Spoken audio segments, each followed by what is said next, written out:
챕터 1. 힌두교의 소숭배 신화. 신들이 불사의 감로수를 얻기 위해 우유의 바다를 휘저었을 때 맨 먼저 독약이 나와서 시바가 처리한 다음 선한 것들이 나왔다. 그때 제일 먼저 암소 수라비가 나왔다. 캄데누라고 알려진 신성한 소는 성자 바시슈타의 소유가 되었다. 캄데누는 먹고 마시는 종류의 음식뿐만 아니라 옷까지 귀중한 보석 등 성자가 원하는 것은 무엇이든 생산했다. 또한 누구든 그 암소를 한 번이라도 쳐다보거나 울음소리를 듣기만 해도 질투나 탐욕이 전혀 일어나지 않게 되었다. 어느 날 비슈와 미트라 왕이 신하들을 거느리고 사냥을 하던 중에 바시슈타의 거처에 들르게 되었다.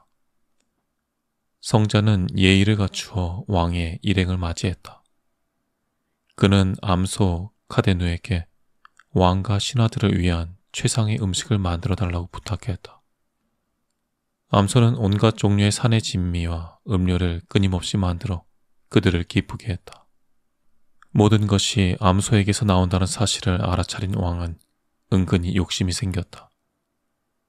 왕은 자신이 바라는 온갖 것을 얻기 위해 반드시 그 암소가 자기 것이 되어야 한다고 생각했다. 그리하여 넌지시 성자에게 물었다. 그대는 세상의 모든 부귀와 영화를 포기하고 숲속의 은둔자가 되었다. 그런 그대가 모든 부의 원천을 제공하는 암소를 소유하고 있다는 것은 잘못된 일이 아닌가. 그러니 저 암소를 나에게 다오. 내가 대신 1만 마리의 다른 암소들을 주겠다. 성자는 왕의 기분이 상하지 않도록 부드럽게 제안을 거절했다. 자비로운 왕이시여, 이 암소는 숲속에서 수행을 하고 있는 우리 같은 은둔자들을 보살펴주는 어머니와 같은 존재입니다. 만일 이 암소가 없다면 저희들은 수행의 목적을 올바로 달성할 수가 없습니다. 그러니 저희들을 위해 지금의 제안을 거두어 주시기 바랍니다. 왕은 다시 자신의 왕국을 대신 주겠다고 제안했지만 성자의 대답은 변함없었다. 미안합니다, 왕이시여. 이 암소는 저뿐만 아니라 신에게 드려야 할 음식물을 제공하고 있기도 합니다. 그러자 왕은 벌컥 화를 냈다. 너는 내가 이 나라의 왕이라는 사실을 모르느냐? 왕으로서 내가 원한다면 그 어떤 것도 강제로 가질 권리가 있다는 사실을 모른다는 말이냐. 왕의 위협에 성자 바시수타는 전혀 미동도 없이 태연한 표정으로 대답했다. 저는 베다에 대한 학습과 수행으로 일생을 보내는 브라흐만 수행자입니다. 브라흐만은 힘센 사람들의 권위와는 반대로 아무런 힘과 권력도 소유하지 않겠다고 맹세한 사람입니다. 권력자를 가진 자들은 자신들이 좋아하거나 원하는 것에 대해서는 수단과 방법을 가리지 않고 손에 넣으려는 습성을 갖고 있다. 성자는 이미 욕심의 눈이 멀어버린 왕에게 어떠한 설득도 먹히지 않을 것이라는 사실을 깨달았다. 화가 치민 왕은 성자의 거절에도 불구하고 캄데누의 목에 강제로 밧줄을 걸어 끌고 가려고 했다. 암소는 왕에게 끌려가지 않으려고 발버둥을 치면서 애처로운 눈빛으로 바시수타를 쳐다보았다. 암소가 저항하자 왕은 화가 나서 막대기를 들어 머리를 몇 차례 때렸다. 말없이 바라보기만 하던 성자가 이것을 보고 슬픈 목소리로 말했다. 나의 사랑스러운 암소야, 지금 너의 울음소리를 듣고 있는 나의 마음도 찢어질 것처럼 아프단다. 나 역시 너를 잃고 싶지 않다. 하지만 지금 이 순간 내가 할 수 있는 일은 아무것도 없단다. 왕은 강력한 힘을 가진 존재다. 그런 그가 너를 강제로 데려가려고 한다면 나로서는 막을 힘이 없단다. 모든 일에 참고 용서하는 것이 브라흐만의 의무란다. 바시슈타의 말을 들은 암소는 자신을 잡고 있던 사람들을 밀쳐낸 다음 성자 앞으로 다가가 눈물을 흘리며 애원했다. 당신께서는 진정으로 제가 왕에게 끌려가기를 원하십니까? 지금까지 저를 아껴주시던 당신의 애정은 다 어디로 갔습니까? 당신께서는 왕이 저를 끌고 가 어떻게 다루든 전혀 신경 쓰이지 않는단 말입니까? 성자는 인내와 자기 억제의 힘으로 감정을 억누른 채 대답했다. 내가 무슨 말을 할 수 있겠느냐? 왕족은 원하는 것을 가질 수 있는 권력이 있고 브라흐만의 힘은 용서하는 마음에 있단다. 만일 네가 가고 싶다면 기꺼이 가도 상관없다. 하지만 분명하게 말하는데 나는 절대로 너를 버리지 않을 것이다. 방금 저를 버리지 않겠다는 말씀만으로도 충분합니다. 저는 힘으로 취할 수 있는 존재가 아닙니다. 말을 마치자마자 캄데누의 모습이 신비하게 변하기 시작했다. 두 눈이 불처럼 이글거리고 머리와 목이 거대하게 자랐다. 모습이 변한 캄데누는 왕과 신하들을 향해 곧장 돌진했다. 그녀의 고리에서 불붙은 숯들이 비오듯 쏟아지면서 점차 온몸으로 퍼져나갔다. 캄데누의 몸에서 쏟아져 나온 숯들은 사방으로 퍼져나가면서 왕과 신하들을 무차별적으로 공격했다. 그들은 혼비백산하여 도망을 쳤다. 겨우 한숨을 돌린 왕은 브라흐만에 비해 자신의 능력이 얼마나 보잘것없는지 새삼 깨닫게 되었다. 왕은 성자를 이길 힘을 기르기 위해 갖은 노력을 다했지만 번번이 싸움에서 패하고 말았다. 복수의 일름에 불탄 왕은 하나 남은 아들에게 왕위를 물려주고 히말라야 산으로 들어가 고행을 시작했다. 수년 동안 피나는 고행을 한 끝에 왕은 쉬바 신으로부터 성자를 이길 수 있는 강력한 무기를 선물로 받았다. 왕은 쉬바가 선사한 무기를 손에 움켜쥔 채 자신감을 가지고 바시슈타가 머무는 곳으로 갔다. 성자의 제자들은 스승에게 도망칠 것을 권했다. 하지만 성자는 제자들의 권유를 뿌리치고 당당하게 왕을 맞이하기로 했다. 겁에 질린 제자들이 하나둘 도망치기 시작했고 마침내 성자 혼자 남게 되었다. 그는 전혀 두려운 기색 없이 브라흐만 사제들이 사용하는 지팡이를 손에 쥐고 왕에게 다가갔다. 왕은 성자를 향해 맹렬한 공격을 퍼부었지만 그는 자신이 들고 있는 지팡이로 모든 것을 막아냈다. 왕은 어떠한 무기로도 성자를 해칠 수 없다는 사실을 깨달았다. 진정한 수행만이 유일한 힘이라는 사실을 이제야 알겠구나. 왕은 모든 복수의 감정이 부질없는 욕심에서 비롯된 것임을 자각하고는 그대로 숲으로 돌아가 고행을 하는 수행자가 되었다. 그는 자신이 브라흐만이 될 수 있기를 간절히 기도했다. 몇 년 동안의 뼈를 깎는 듯한 극심한 고행을 통해 왕은 마침내 자신이 원하는 것을 이룰 수가 있었다.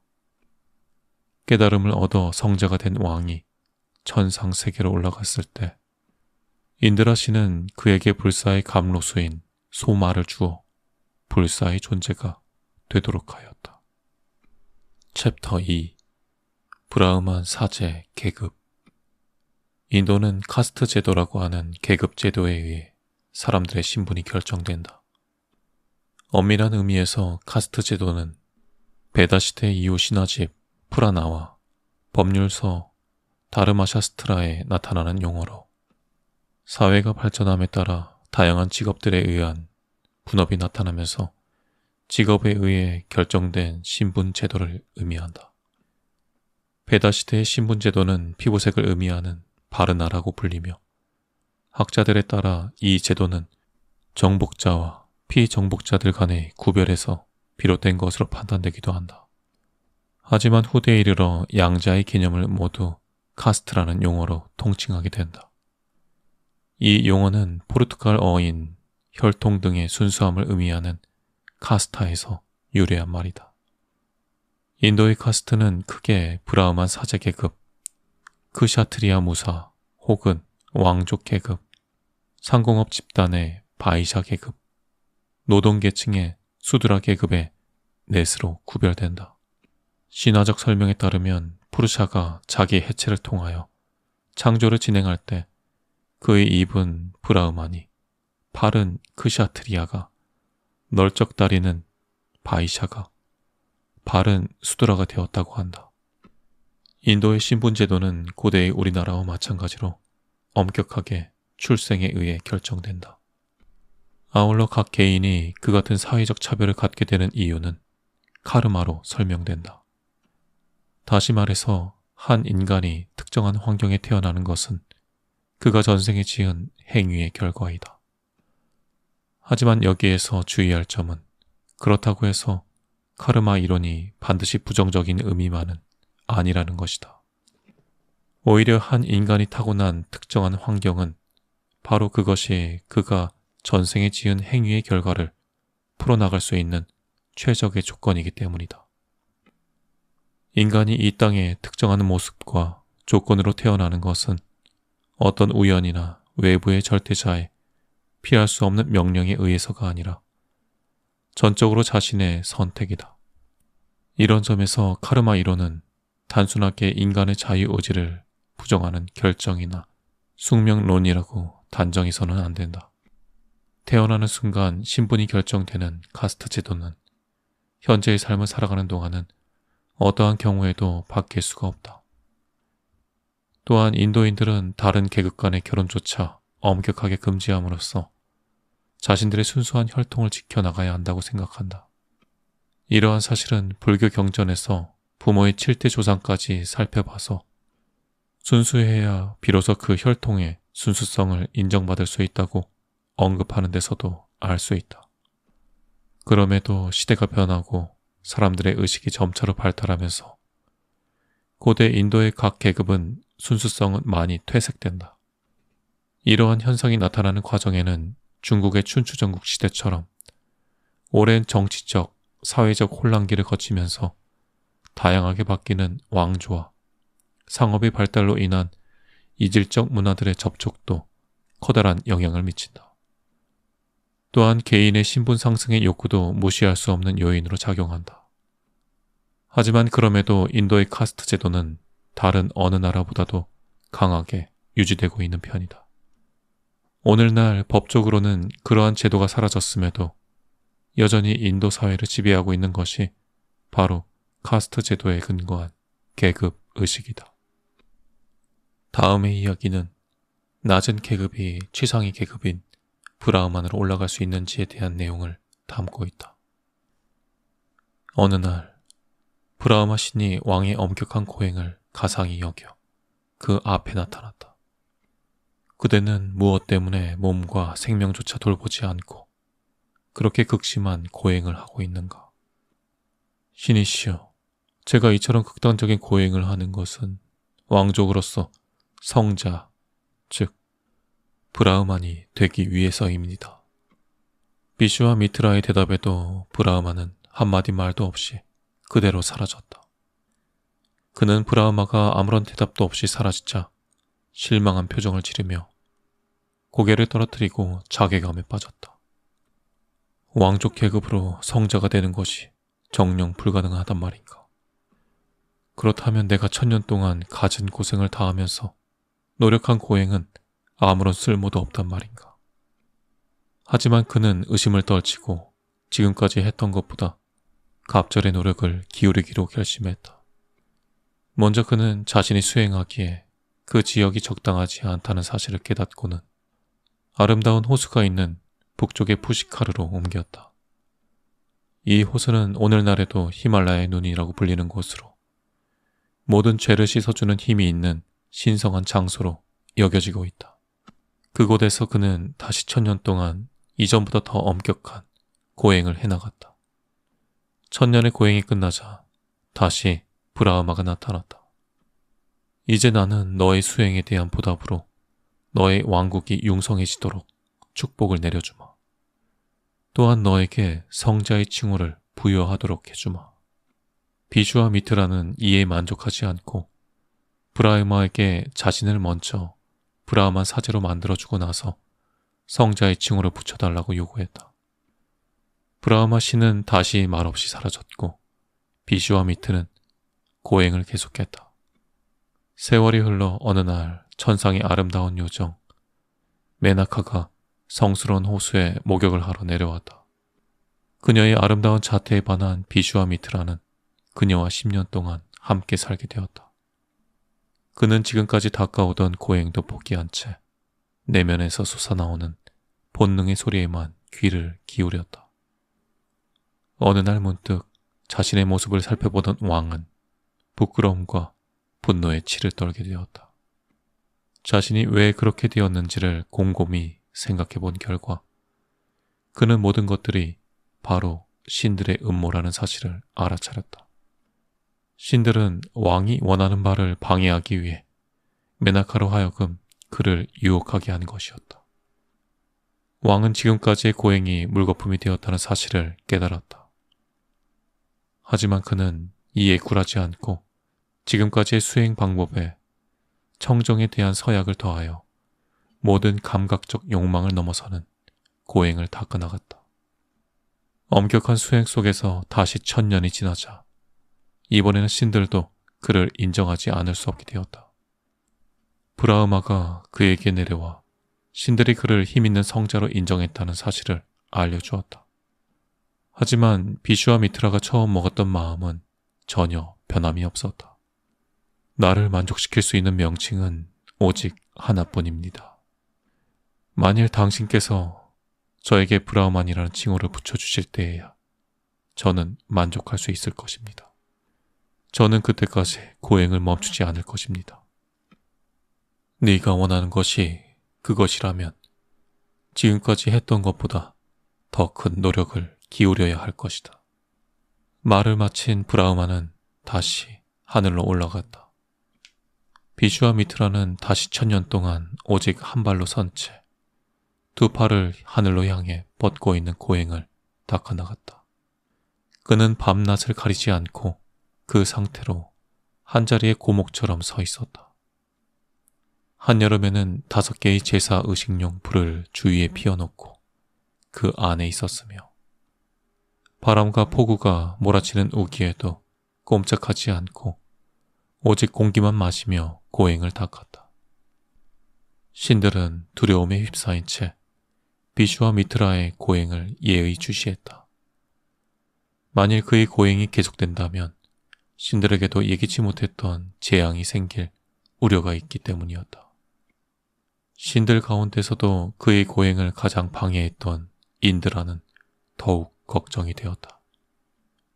고민 끝에 인드라는 요정 람바에게 이전에 메나카가 했던 것처럼 그를 유혹하도록 명령했다. 람바는 비슈와미트라가 자신의 생명을 빼앗을 수 있는 능력을 가진 위대한 성자라는 사실을 알아채고 인드라에게 명령을 거두어 달라고 요청했다. 인드라는 자신이 뻐꾸기 형상으로 변해 그녀의 곁에서 보호해 줄 것이며 사랑의 신도 함께 도울 것이라고 말했다. 이리하여 인드라와 람바, 사랑의 신은 함께 지상으로 내려와 성자를 유혹하기 시작했다. 화창한 봄 날씨에 인드라가 변신한 뻐꾸기는 성자가 명상을 하고 있는 주변의 나무에 앉아서 아름다운 목소리로 노래를 불렀다. 람바는 교태를 부리며 성자를 유혹하는 몸짓을 하며 다가갔다. 사랑의 신은 황홀한 음악으로 성자의 마음을 흔들어 놓았다. 이상한 낌새를 느낀 성자가 눈을 뜨고 정면을 바라보자 요정 람바가 매혹적인 표정을 지으며 서 있었다. 순간 그는 이 모든 것이 신들의 방해라는 사실을 알아차렸다. 화가 난 그는 람바를 돌로 만들어 1000년 동안 그 자리에 서 있도록 만들었다. 람바가 순식간에 돌로 변하자 인드라와 사랑의 신은 두려움을 느끼고 그대로 주랭랑을 쳤다. 비슈와미트라는 이렇게 해서 또 한 번의 유혹을 이겨냈다. 하지만 분노를 참지 못하고 화를 냈기 때문에 자신의 목적에서 다시 한 걸음 멀어지고 말았다. 그가 원하는 것은 사소한 분노조차도 완전히 사라졌을 때만 성취될 수 있었기 때문이다. 이제 비슈와 미트라는 누구와도 말을 하지 않고 깊은 침묵 속으로 들어가 천년 동안 모든 분노를 놓아버리는 고행을 닦아나갔다. 그는 최소한의 음식을 먹을 때만 제외하고는 입을 굳게 다문 채 자신의 호흡에만 집중했다. 그의 몸은 점차 나무 토막처럼 변했고 마음에는 어떠한 분노도 생겨나지 않게 되었다. 그 상태로 천년의 기간이 끝나자 다음 수행에 들어가기 전에 비슈와 미트라는 앉아서 약간의 익은 곡식을 먹으려 했다. 이때를 놓치지 않고 인드라가 브라흐만으로 변장하여 그에게 다가와 음식을 청했다. 그는 아무 망설임 없이 선뜻 자기가 먹으려던 모든 음식을 그에게 주었다. 그는 사제가 음식을 다 먹을 때까지 한마디도 하지 않았으며 사제가 떠나고 나자 곧바로 한 톨의 음식도 입에 대지 않는 고행을 실행했다. 다시 그는 천년의 기간이 지나자 이번에는 숨조차 쉬지 않는 고행의 단계로 들어갔다.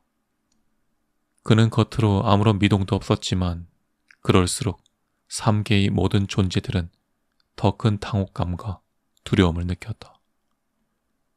그의 수행을 방해하려는 모든 시도가 실패로 끝나자 신들과 성자들, 악마와 뱀들 모두가 함께 브라흐마 신을 찾아가 자신들을 위해 조치를 취해달라고 간청했다. 비슈와 미트라의 수행의 힘이 강해질수록 자연의 흐름은 역행하기 시작했다. 태양은 빛을 잃어버리고 언덕은 평지가 되었으며 바다는 더 이상 파도가 일렁거리는 것을 거부했다. 믿음이 빛을 잃어가면서 신들의 명예도 빠르게 상실되었다. 신들은 비슈와 미트라를 성자로 만들지 않는 한 이 난국을 타개할 방법이 없다는 사실을 깨달았다. 그리하여 창조주의 허락 아래 그가 그토록 바라던 브라흐만이 되었음을 만천하에 선포했다. 하지만 비슈와 미트라는 브라흐만 사제 계급이 되었다는 사실에 만족하지 않고 이전의 적이었던 바시슈타처럼 모든 브라흐만 사제들 가운데 가장 뛰어난 존재가 되기를 원했다. 그의 성향을 잘 알고 있는 신들로서는 그 조건마저 수락하지 않을 수 없었다. 이리하여 비슈와 미트라는 이전의 적이었던 바시슈타와 동료가 되어 함께 수행하면서 영원한 삶을 누리게 되었다. 신들을 포함한 모든 존재들은 그를 칭송하면서 자신들의 세계로 돌아갔다.